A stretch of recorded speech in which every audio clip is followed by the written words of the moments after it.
Hey everybody, welcome back to Magic Mind. You are here, my friends, because you, like me, know that magic is an art form with the ability to move and entertain people like no other. But you also know that developing this skill requires diligent practice and a detailed understanding of the craft. So my goal with this show and company is to provide you with a community, to introduce you to the people and ideas that will help you to develop your magic and your mind.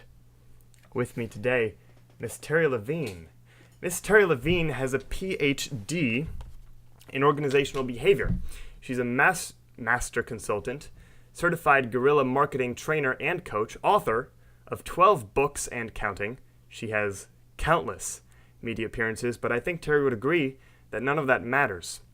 The only thing that matters in her professional life are the results that she can generate for her clients as a consultant, the thousands of business and millions of lives that she has fundamentally transformed. Despite her massive success, she is only driven by her desire to help people.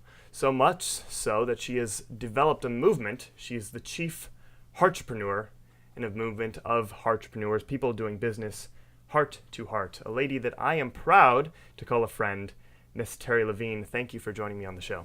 Wow, thank you so much for having me. I'm psyched to be here. Absolutely.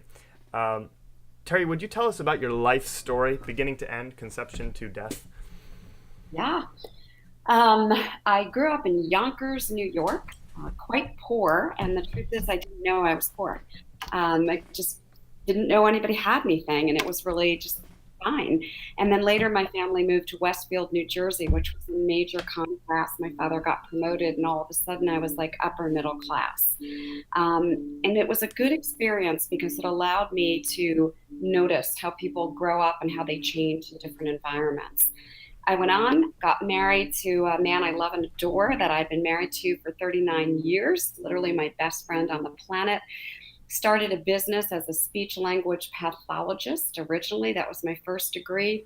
Sold that business, then went into business with my husband. We started an art consulting company, sold that business, had a lot of other businesses along the way. And many years ago, I became president of a national healthcare company. And that's when I realized the corporate world was not for me. I wanted to be in business for myself because I wanted to change lives. So for over 20 something years now, I have been coaching, consulting, mentoring, speaking, writing worldwide, and have worked with over 5,000 people individually. And that is my dream and my goal, to have this Heart-repreneur movement, as you said, helping people do business heart to heart, live a more full, juicy life. And that's the legacy that I'm hoping to leave on this planet. What I'm really excited about with having you on the show here, you're a speaker, so you make my job very easy. I know that if I ask one question, you can go on for an hour. I wanna ask you, based on that story though, what was it about corporate America that made you want to develop Heartpreneurs and work for yourself? It's actually a brilliant question. When I was working in corporate America, I really got to see that everything was about money. Everything was about making sure that money was coming to the company, that the stock was going up, and nothing was about people. And I mean nothing. No one really at the highest levels cared about any individual and felt that anybody could be replaced and anybody was unimportant. I did not feel that way. I didn't resonate. I didn't oscillate at the same frequency, and I didn't perform that way. And so I didn't do what they wanted me to do, which was to sit, in the big glass office and manage everything. I spent 4 days a week traveling around and visiting my employees out in the field all around the United States, and actually changed the company from the inside out and made it more productive and the people happier. And that just didn't fit with corporate. That's not the model they chose. And that's why I decided it was time for me to leave and to have a bigger movement and a bigger impact. Based on your story, it sounds like you had tremendous success as soon as you started. First $1 million business right out of college. Is this a gift that you had? Is this something that you learned along the way? Where does this success come from? Wow, that's an interesting question. So my mom ended up mostly staying home and raising kids because that's what people did way back when. My dad was in sales and marketing, and I just always watched my dad, and I was fascinated with his ability to really listen and hear people and talk to people. I had no training in business when I was zero. Even as a speech language pathologist, they taught us how to diagnose and how to treat dis-ease in speech and language, certainly not how to run a business. So the very first business I started, speech pathology, I couldn't find a patient. Literally, I was moved from New Jersey into the Midwest in a small town. No one knew me. No one would refer to me. And what it took was persistence, a lot of persistence and an attitude of, I'm going to be successful no matter what. I'm going to keep trying no matter how many people say no. And I'm going to keep working it. And it was that hard work and the belief that I could do it that actually paid off and has made me successful in all my businesses. What made you believe that you could do it? I really believe I was raised that way. Mm. I remember my mother telling me, or something I wanted to do at like third grade. I can't remember what it was. I remember coming home and telling my mother I wanted to do it, and my mother looking at me and saying, "You can do anything. If that's what you want to do, you can do it." And somehow, I'm sure my parents instilled that in me, and I really just adopted it and believed it. And that has really run my whole life. And I'm glad that she said those words to me. People always talk about privilege, white privilege, height, beauty. I think one of the biggest privileges is being born into an environment where people give you that kind of encouragement. I think it can. I would say that I have been blessed to be born in a structured family who has been supportive of me the entire way. And I can tell you firsthand, I would agree. Having those sorts of parents can make all the difference. Someone to tell you that you can do it no matter what. It's pretty awesome. It's really awesome. And, I look at my life, and certainly I didn't come with a manual or a handbook. I'm sure you didn't either. And our parents have to kind of figure us out. And I believe everyone's parents do the best they can do in the moment, with the knowledge and wisdom they have. Hmm. So while I could find things that weren't quite right, I prefer to notice the things that were amazing and made a huge impact on my life. Sure. And I know you're someone, we can talk about this in a moment, who highly recommends everyone find a mentor or mentors or someone who has done what you're trying to do. You can almost think of parents as your first set of mentors. You don't have so much of a choice as to who they are, but if you stumble into some good ones, it can make all the difference. So, can you speak to us a little bit about mentors? Absolutely. I didn't know a thing about mentors. I never even heard the concept. Other than my parents, I can't say that I had a real mentor. When my husband and I started the art business decades and decades ago, I met a woman who also owned an art business. And she literally just gave me her time. There was a day, I still remember this. She was on the phone with me for 3.5 hours, right? There was no fee, no charge. She was just sharing everything about the art business. And after that phone call, our art business skyrocketed. And every day I said, I owe it all to this woman, every single day. So when I went on to start my next business, my coaching and consulting years later, I said, I'm going to make it faster, easier, and quicker. I'm going to hire someone who's running way ahead of me, been there, done that. I'm going to invest whatever they ask for because I know I'm going to have quicker success. And that's how my coaching and consulting business literally just flew off the handle within a few months because mentors have mentors. I like that. I really like that story. And at the risk of embarrassing myself, I don't think I've ever heard it. Have No, I? no, you have not. So first Okay. Okay. Yeah, I really like that story. Who was that lady? her name is Eileen Seed. I'm still in, pardon me, I'm still in touch with her today. I've written about her in some of my books. And still today, I will tell you that all my business success, and I mean this, comes from having that first mentor. Oh Because my gosh. I really mean that. She planted success ideas in me. I still quote her. I still think of things she had to say. And every mentor that I've hired since, I've only hired because someone first showed me what mentoring was. How can people find a mentor if they don't currently have one? It's a really good question. Um, I recommend that you go and you look for coaches and consultants that are doing what you want to do, but in a much bigger scale. So, for example, one of my mentors, who you happen to know, I've known for about 14 years. A lot of people on this show might know. Yeah, that's absolutely true because he happens to also be a magician. And Joel Bauer is his name. And I found Joel 14 years ago. Now, I was already speaking on big stages and I was already selling from those stages and what I thought was doing extremely well. And mentors have mentors. So I knew Joel was doing way more than me, way bigger. And he was ridiculously expensive. And I just said, it's going to be worth it. And I invested in him. And literally, I'll share the story. And my biggest success on stage is in 90 minutes, I had sold $100,000. And I thought, oh, no one can. That's like crazy, right? 7 days after I trained with Joel, I spoke on a stage for 90 minutes and I sold $1 million. Still to this day, I'm like, oh my God. He literally changed my life. So mentors have mentors. Find a coach, consultant, trainer, someone who is running bigger and faster than you are. Like you aspire to be them someday. Hire them and don't wait. A lot of people wait and they're like, well, when I have this and when I have that, I recommend you do it first. Get a loan, have somebody who cares about you, invest in you because this will make all the difference. I'm going to play the role of the audience right now. Oh man, I wanted to like her, but I just found out she's a liar. No way she did $1 million. What is she talking about? Great. Let me tell you the truth of the exact way that this works. I spoke on a producer stage. That means they're producing an event and there's more than one speaker. Every 90 minutes is another speaker, and we each have an opportunity to sell our products or services after our talk. When I met with the producer at the end, and the producer said, and I'm quoting, we did $1 million, I thought he meant the whole event did $1 million. That made sense to me. And I said, oh, that's awesome. And he said, well, you did $1 million. And I remember thinking that just can't be. Now, I was selling a product that was $10,000.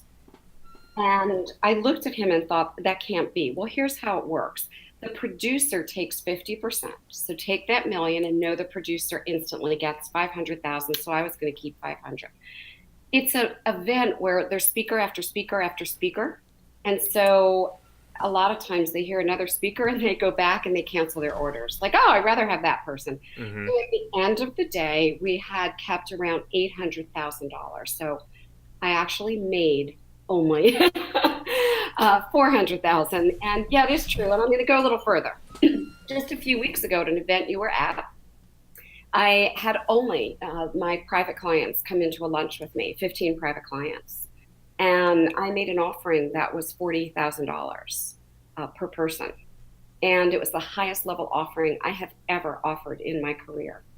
And I walked out of that complete event with all the sales from that day with $511,000. So this is repeatable, it's duplicatable, and it absolutely exists. And I also even have the proof from my Infusionsoft account of all the credit card charges running through. Not necessary. Well, not necessary.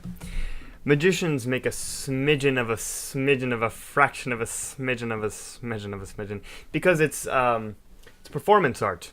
Emphasis on the performance. No, it's show business. That's what I was looking for. Show business. Yeah. Emphasis on show. You can ignore the business. So what can people in show business do to... This is a massive question. This is a 100-hour answer, but what can they do to make their businesses thrive?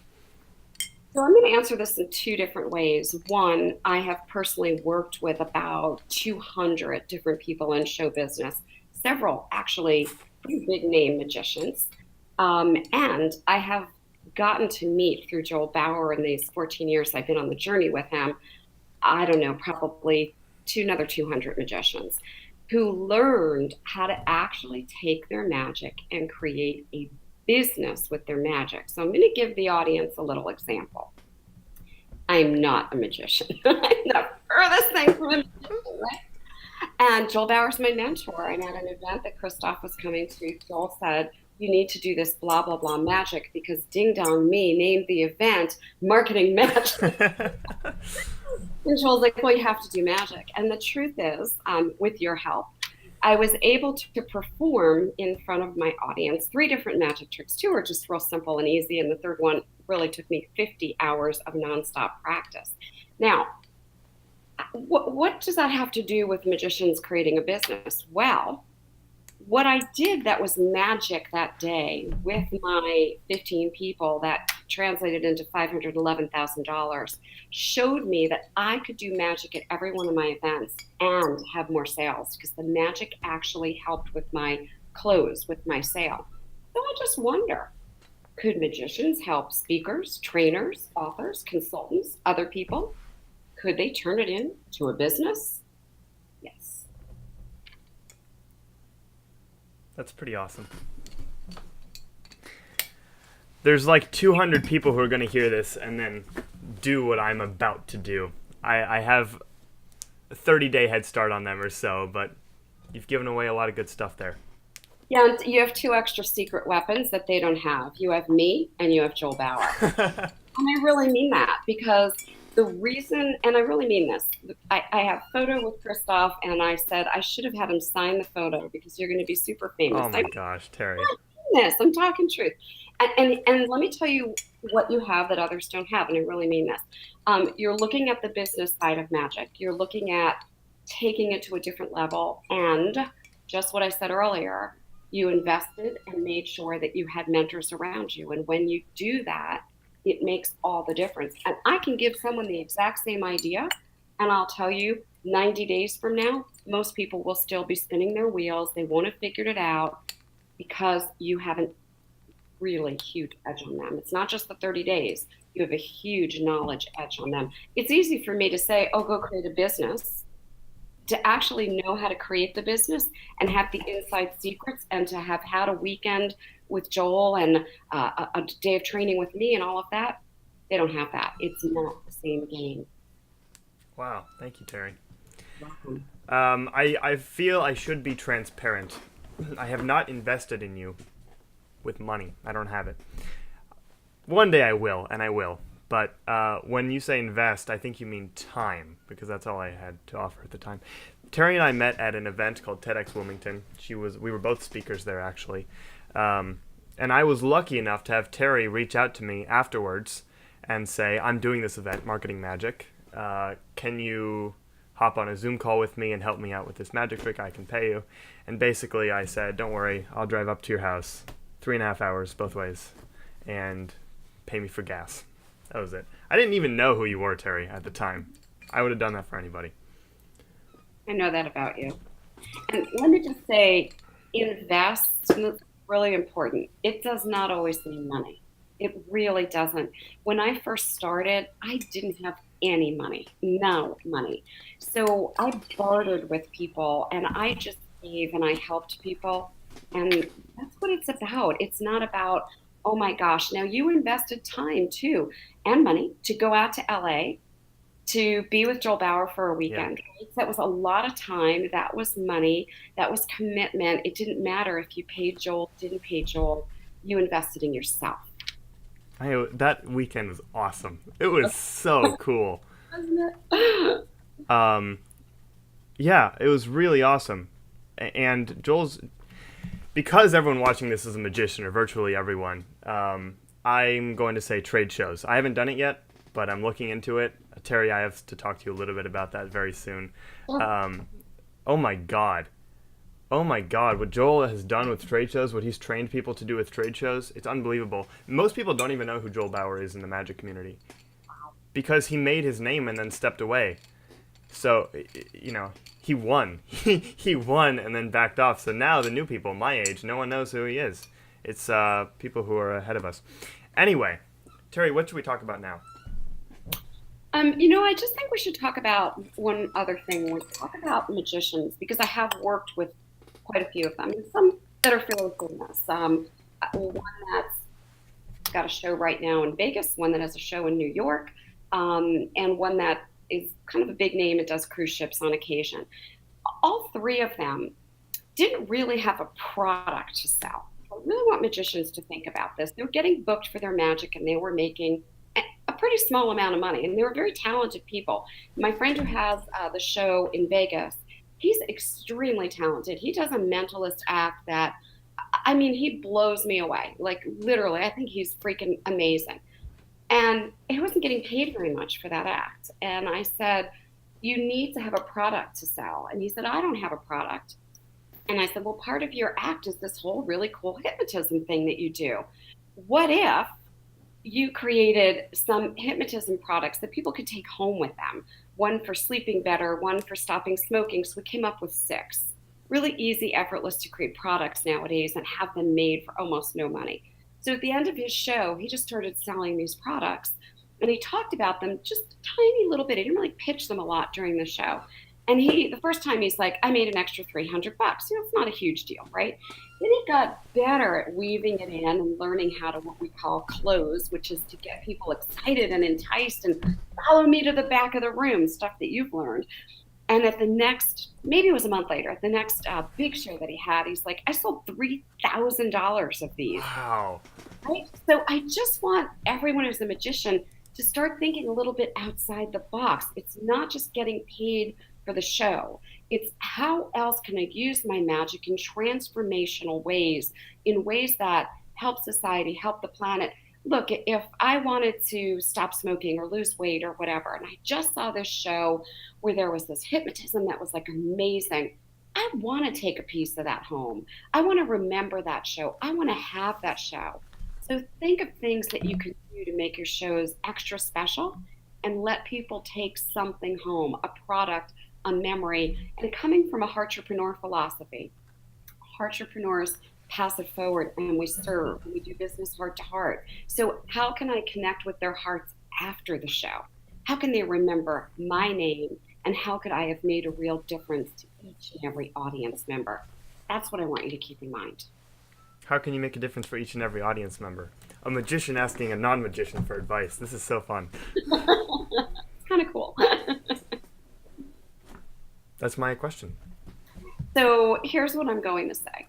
I really believe that when we have mentors, and this is an important point, you don't only want to have a mentor in your field. And let me explain why. So, like, why did magicians hire me to mentor them? I'm certainly not a magician. Why did certain performers hire me? I mean, I've worked with a pretty famous football player. Believe me, I can't play football. Did flag football. That's it, right? So why would they hire someone outside their profession? And here's what you want to look at. Sometimes when we hire people just in our profession, all they know is this one thing. Okay, so they're very myopic about this one. You want to hire people that bring in outside ideas and themes so that you can expand your knowledge and you can go, wow, I never thought about that. I was just thinking a magician, magic show. This is what I do. Oh, here's a piece of something I never thought of. So I've hired people, it may sound really strange, who are tops in real estate. I'm not a realtor. I don't do anything with real estate. However, I want to see how would they approach my business. So think outside and look for people who are running faster, ahead of you, and maybe doing something you're not doing. There's the top paid magicians in the world. They all are the Vegas magicians. But what's interesting, I'm just thinking of this now, they have a very intense lifestyle. I think David Copperfield does something like 14 shows a week or something like that. But he makes a lot of money. I think he makes $60 million a year, something like that.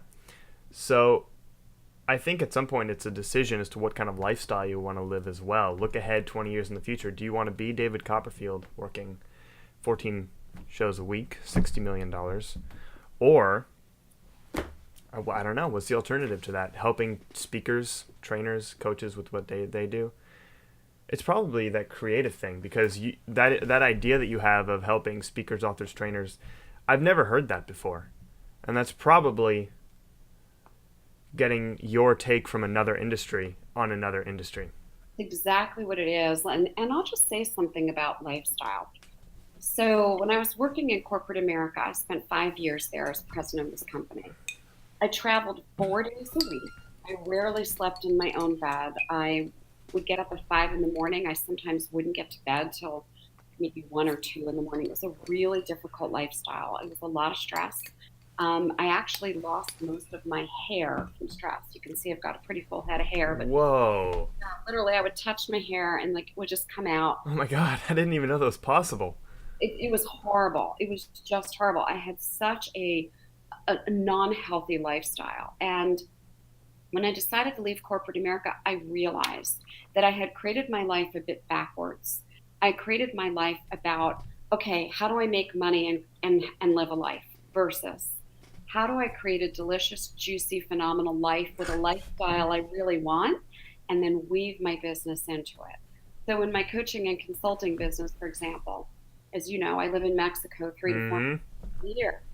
Right now, I'm looking at the ocean. I am down here in my place right on the ocean in New Jersey, and part of the year I'm in Philly.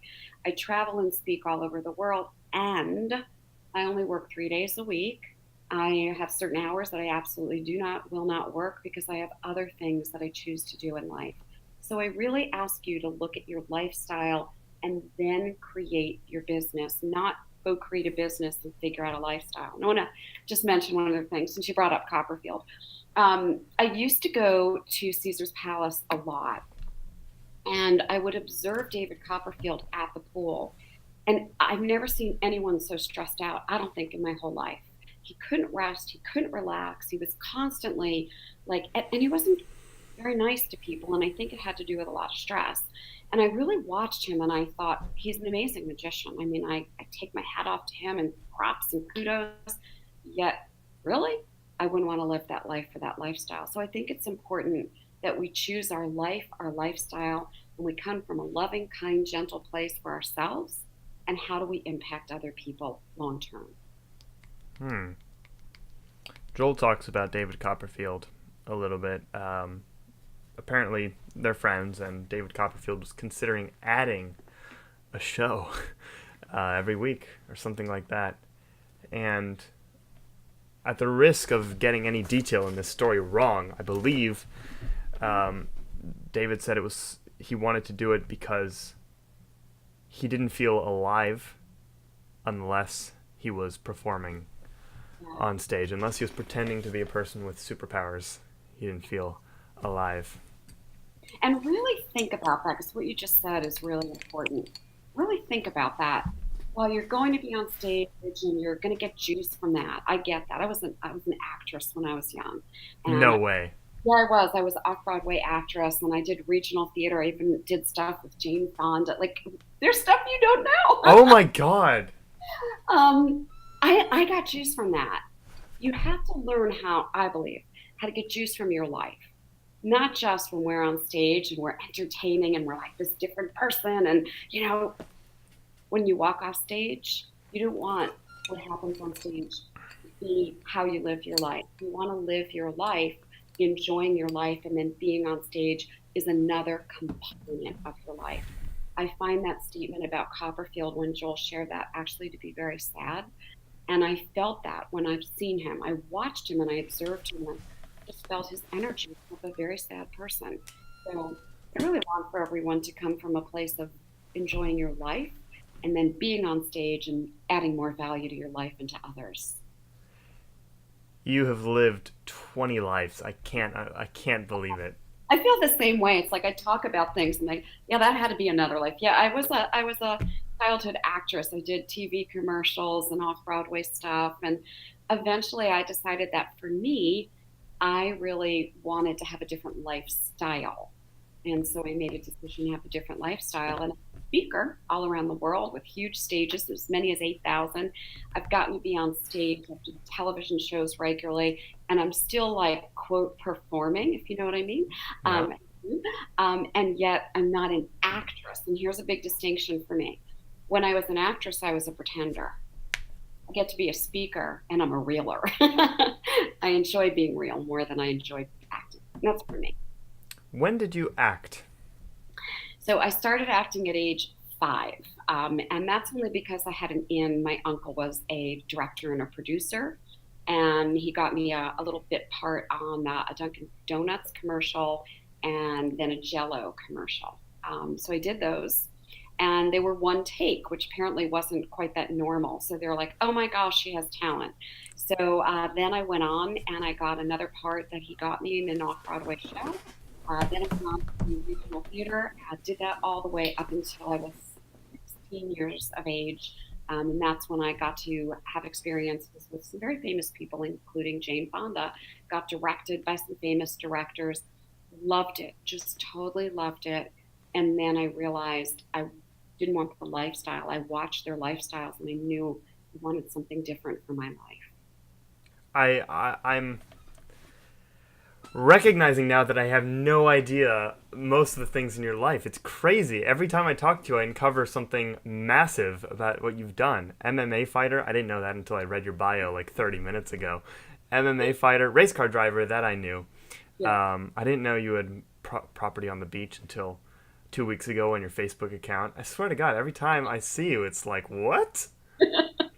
Yeah, I have to say, like where I am today in my life, I really believe I got here because I designed my life. I really Hmm. did. I thought about how do I choose to live? How do I want to live? I started with the end in mind. Years and years ago, I wrote a book with Stephen Covey, and Stephen Covey always talked about start with the end in mind. Like you'd get in the car and you'd know where you were going. Most people live their lives not by design, and they live very unconsciously. And then they look back at their lives. I don't care if they're 20, 30, 40, you go on with your life, you look back and go, oh, that's not exactly what I meant to happen. Hmm. I am living by design, at least for the last 20 something years. No longer by default. Where do you see yourself in 10, 20 years? What's new? What's coming up?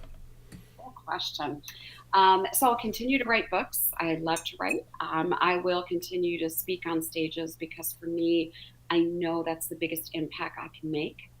And I will literally be transitioning my business over to my client family members so that they will become my proteges. I'm training them right now so that my business will live on. And the Heart-repreneur cause, we're really looking to grow this to 100,000 people doing business heart to heart. And that cause is so important to me. So that's the legacy I choose to leave. You're not going to become a tiger tamer or something nuts. No, I think I'm done with all that stuff. The MMA fighting and the race car driving. No more. That was fun. No more. Okay. Oh, are you done with race car driving? I am. I have, as you know, I have a neurological disease, and it makes it when I put my foot down on the gas. Sometimes it makes intense pain throughout my body. So I've given that up, but that's okay. It was great. I loved it. While I no longer can fight competitively for MMA, as one of my friends said, who's also a black belt, you probably still don't want to mess with Terri Mm, because she knows a lot of moves. mm. And so, yeah, I had a lot of fun doing MMA. And I think it really got me very present and very centered and very quiet. Because believe it or not, while it might look like a intense, rough sport, there's a lot in the sport about teaching you balance and being centered and being ready. And that was incredible lessons that I learned. All right, I have a massive question for you. Very difficult to answer. Let's say that there is an apocalypse, and after the apocalypse, one sentence of you remains. All the books are gone. All the online content is gone. There's just a shred of paper, one sentence, quoted to Terri Levine. What would it be? You can ask the question and it comes to me immediately. Love yourself and love others always and always. Have you thought about this? No, that was a shocking question. I can't tell you, I've been on TV and radio and interviews for years and years and years. I've never had such a massive, brilliant question. Thank you. Thank you very much. Um, well, 33 minutes in. Let's go for another 10 minutes? You got it. Okay, cool. Where can people learn more about you? Where should they pursue their journey? Where can they go to learn more? What resources, guidance can you impart to people in the short 10 minutes that we have left? So there's one thing that's really apparent to me. It's to go over to heartrepreneur.com, heartrepreneur.com. There's a free book on there. There's a free webinar on there. And I want you to download the book, watch the webinar as if you're not a magician. And then afterwards go, oh, how can I maybe apply this? Because it will really open things up for you. And the other thing, come join us. We have a Heartrepreneur family where we share, we get to know each other. Heart-repreneurs do business with Heart-repreneurs. They make referrals, they share opportunities. One of my clients just got a really huge gig from just being in the group and making a connection. And so go over to Facebook on groups and look for Heart-repreneurs with an S with Terri Levine and join our family. Christoph is over there, and we just have an incredible family of love and support and help. So if you need help on your journey and you're like, oh, I can't afford a mentor yet, I can't afford a coach or consultant yet, just come join us. We're all there for you, and we're all there to help. I think that a lot of people who are in that beginning place, as I would consider myself, don't even know what questions to ask. What are the right questions to ask? That's really interesting. So I would really interview people. This is really an important thing. Interview people who are doing what you want to do and ask them questions like, how did you get to where you are? What mistakes did you make along the way? If you were giving me advice of what to do and what not to do, what would you tell me? What would you tell your younger self? So ask them questions and begin to hear their answers. I did this, by the way, when I started my coaching and consulting business. I started interviewing, I probably interviewed 20 people a week, and I just asked them these questions.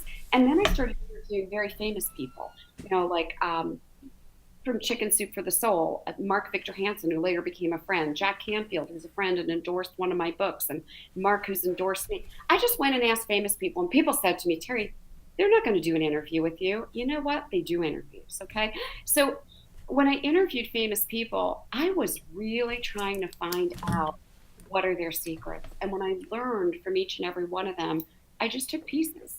That works for me. That makes sense for me. I get it. And it cut years off the journey, and it made it much easier. And the last piece about that is when you ask those kinds of people questions, you kind of have friends in high places, and you get positioned and you move forward faster. People ask me all the time how I get people on this show.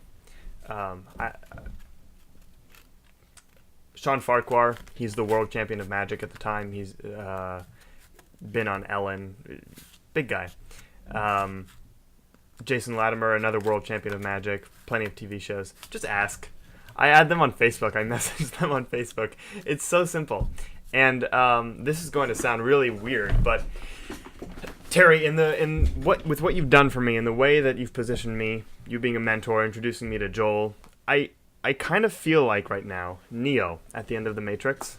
Do you know The Matrix? Oh, very well, yes. And it's like everything around me is code that I can manipulate, and it's very easy to do, but no one sees it. If I want to get someone on my show, send them an email.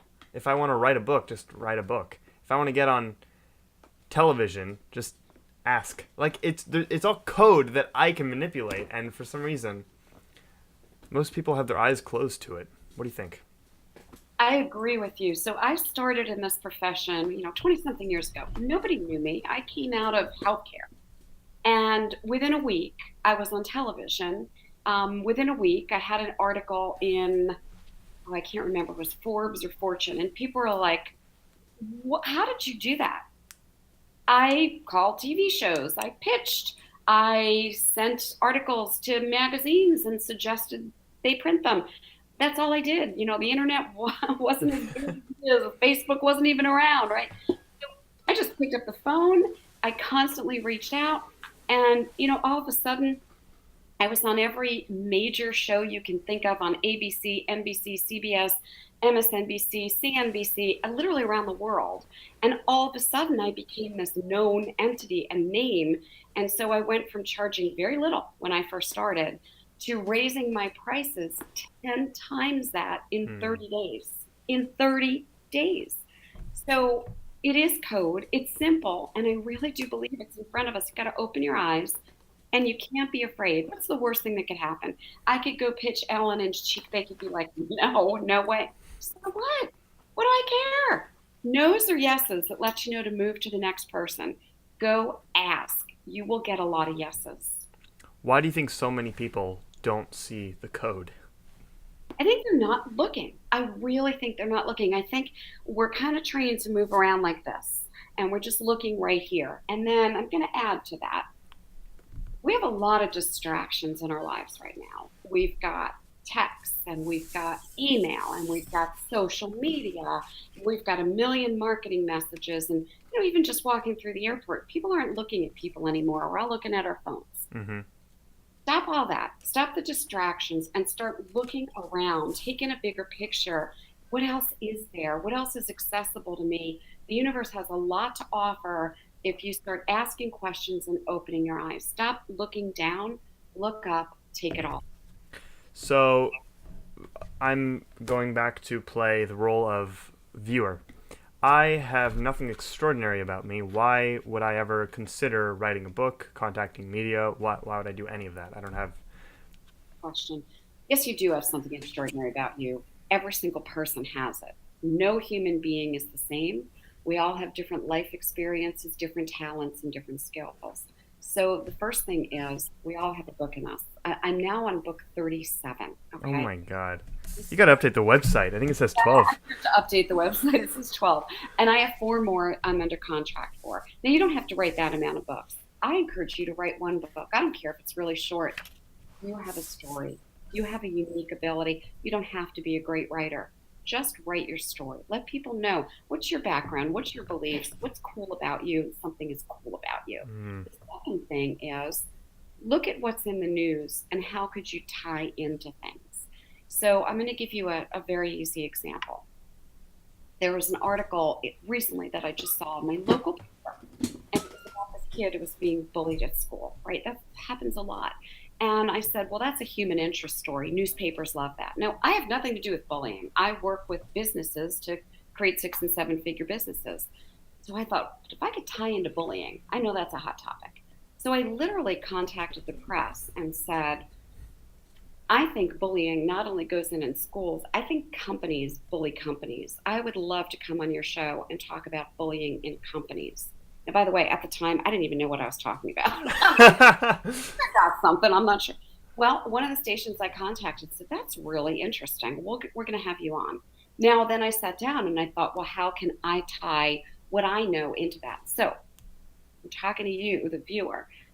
How can you take something in your life experience or that you do magically, and how can you help through a human interest story?